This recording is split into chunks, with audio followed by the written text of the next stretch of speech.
for my part, spent most of the summer knocking on doors in my community, knocked on over 4,500 doors, and across the board, it continues to be the case that the rising cost of living and the unaffordability of day-to-day life continues to be top of mind for so many folks in my community and across the country. We need to continue to address the housing crisis that we're in if we're going to be honest about addressing affordability.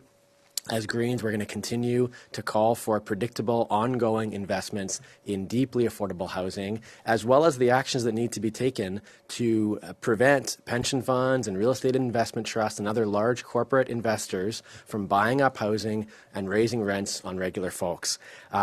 In my community, in particular, temporary residents, the rise, this federal government has not been watching the numbers. In our community, a local college has raised the number of international students from 700 to over 31,000. The federal government was asleep at the switch.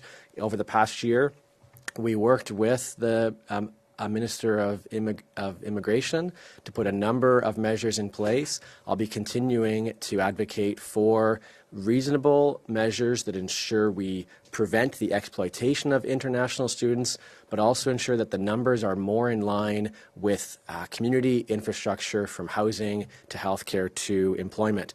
You heard Elizabeth mention Motion 92. As Greens, we're going to continue to call. If we're going to be honest about addressing affordability, we need to address the gouging that oil and gas companies are doing. They're making record-breaking profits on the backs of regular Canadians. It is so disappointing that we haven't seen a windfall tax placed on the oil and gas industry the way this government already did on life insurance and banks in the midst of the pandemic. If we did so, we could raise $4.2 billion, every dollar of which could go back into making life more affordable for folks across the country. We could be improving service and reducing fares on public transit, for example. We could be helping Canadians retrofit their homes and getting heat pumps installed across the country.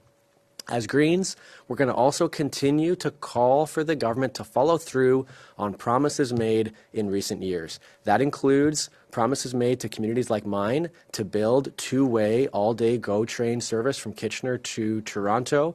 My community's been promised that for over 10 years. We don't even have a date for completion yet.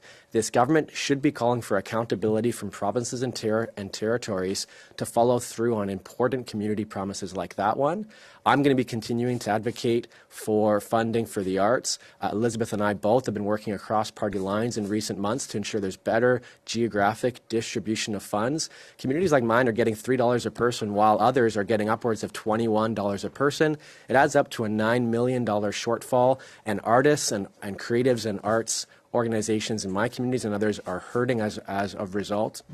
We need to see fair distribution. Finally, no doubt, Greens are going to continue to call for the federal government to fix the Canada Disability Benefit. They promised and they raised the hopes of folks with disabilities across the country when they promised the supplement that would lift hundreds of thousands of working-age folks with disabilities above the poverty line.